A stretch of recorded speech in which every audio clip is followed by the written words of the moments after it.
adalah Bango Samparan yang tinggal di Karuman.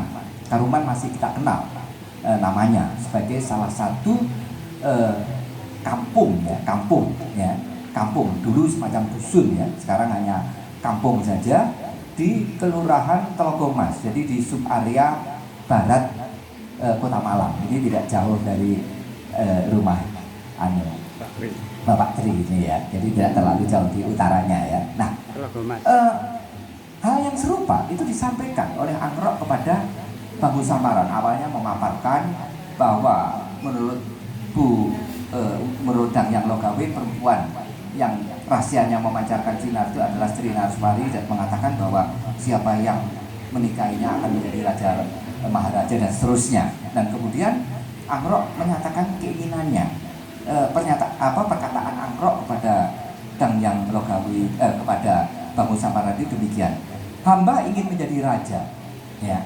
Angrok ingin menjadi raja. Tunggul Ametung akan hamba bunuh, ya. Karena jika untuk menjadi maharaja itu tiketnya ada di Kandides. Dengan menikahi Kandides ya, Tunggul Ametung akan hamba bunuh, istrinya akan hamba ambil agar supaya anak enda menjadi raja, ya. Anak enda menjadi raja itu sebutan dirinya Angrok dengan mengkaitkan pada ayah angkatnya. Nah, kemudian ada pernyataan lain, hamba pergi ke Bapak Bango, ya, ke Bapak Bango Samparan maksudnya, untuk meminta izin kepada Bapak, sang Akuwu akan hamba bunuh dengan rahasia. Nah, jadi ini sudah ada skenario untuk bagaimana membunuh secara rahasia. Jadi kalau ini kriminal, ini merupakan pembunuhan yang direncanakan. Bahkan bagaimana membunuh secara rahasia itu termasuk yang direncanakan. Nanti kita akan melihat apakah skenario itu betul-betul dilakukan oleh Angrok. Jadi menyirnakan Tunggul Ametung, membunuh Tunggul Ametung secara rahasia, gitu ya. Dengan rahasia, tentu Akuwu mati oleh hamba. Nah, ini perkataan Angrok yang ditujukan kepada ayah angkatnya, yaitu Bango Samparan. Bagaimana jawaban Bango Samparan? Ini berbeda jawaban, sikap dan jawaban Logawe. Bango Samparan menyatakan demikian. Nah, baiklah kalau demikian. Ya. Nah, baiklah kalau demikian. Saya memberi izin. Nah, ini beda. Kalau Dangyang Logawe menyatakan tidak pantas, ya, menggunakan alasan yang halus, tidak pantas, orang pantas. Aku itu loh pendeta, gitu ya. Nah, ini berbeda dengan itu. Bango Samparan, saya memberi izin bahwa kamu akan menusuk keris kepada Tunggul Ametung dan mengambil istrinya itu. Ini bahkan sudah disebut-sebut oleh Bango Samparan cara untuk menyerahkan, yaitu menggunakan senjata yang berupa keris dengan cara menusuknya. Nah, kemudian yang menarik perhatian kita, ini ada semacam warning ya dari Bango Samparan kepada Ken Angrok. Jadi peringatan yang mesti diperhatikan oleh Angrok. Tetapi hanya saja, Akuwu itu sakti, ya. Akuwu itu sakti. Jadi istilah yang digunakan, istilah Jawa Tengah yang digunakan para raton untuk menyebut sakti itu tangguh, ya, tangguh. Karena itu seorang yang disebut tangguh itu gambaran tentang orang yang sakti. Jadi istilah yang dipakai itu tangguh. Akuwu itu tangguh, sakti. Mungkin tidak dapat luka jika kamu tusuk dengan keris yang kurang bertuah. Nah, jadi sekarang juga masih ada ya anggapan bahwa ada orang itu yang kebal, gitu ya. Walaupun dilukai, ditusuk misalnya, dibacok misalnya, atau bahkan ditembak misalnya, itu ada yang semacam kebal, tidak akan luka, gitu ya. Jika memang bukan senjata yang bertuah. Kita masih ingat gitu cerita di Lodrok gitu ya, tentang Sarip Tambak Yoso itu ya. Ditembak ya laka-laka gitu ya. Nah, baru bisa ditembak dan kemudian terluka dan kemudian mati itu kalau menggunakan peluru emas misalnya gitu ya. Nah, jadi ini kan gambaran tentang beberapa tahun lalu ya, katakanlah abad yang lalu. Ternyata anggapan bahwa ada orang tangguh itu pada era Pararaton itu sudah muncul ya.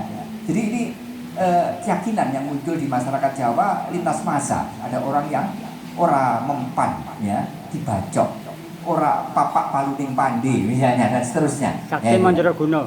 Sakti Mandraguna. Nah ini diistilahi dengan tangguh. Jadi yang menarik perhatian kita, jika kamu tusuk keris yang kurang bertuah, yang menarik perhatian kita di sini ada sebutan keris bertuah. Kata bertuah dalam konteks keris bertuah ini menggunakan sebutan yang sekarang masih digunakan, yaitu beryoni. Ono yoni ini apa ora? Lah gitu. Ini sampai sekarang kan masih digunakan. Oh ini sembarangan. Ini senjata ini anak yoni ini, ya, yoni ya. Jadi ketika Pararaton ditulis kata yoni, ya, yoni pakai o ya. Yoni itu masih sudah disebut-sebut dan itu dikaitkan dengan keris, yaitu keris yang bertuah. Saya akan kutipkan dalam teks aslinya ya. Nora tedas yang ya, nih Nora tedas, ora tedas ya. Nora tedas yang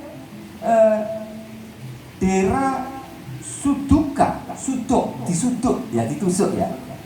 Tusuk suduk ya. Dera suduka ring keris kurang yoninya.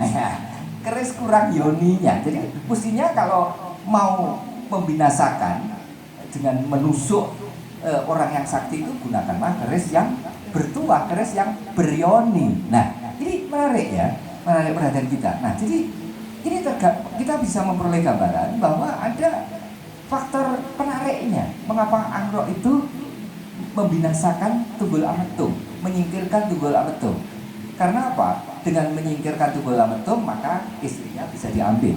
Dengan mengambil istrinya, memperistri istrinya, ini merupakan dalam tanda petik tiket untuk bisa menjadi maharaja. Nah, jadi Bapak Ibu dan saudara-saudari sekalian, tergambar di sini bahwa tidak hanya kemungkinan, tidak hanya single faktor, tidak hanya satu faktor yang melatar belakangi mengapa Angrok itu memesan keris pada Pugandring. Bisa saja itu double faktor, ya. Atau mungkin masih ada faktor lain, itu juga terbuka kemungkinan. Monggo bisa dicarikan ditemukan hasil analisis lain ya. Nah, sekarang akan saya lanjutkan ya. Berikutnya, jadi yang berikutnya nanti kita akan bicara tentang pemesanan keris bertuah oleh Angrok kepada Pugandring ya. Nanti saya tidak hanya membicarakan tentang kerisnya Pugandring, nanti saya akan sedikit sampaikan tentang bagaimana teknologi masa lampau ya yang berhubungan dengan penempaan logam atau pande gitu ya.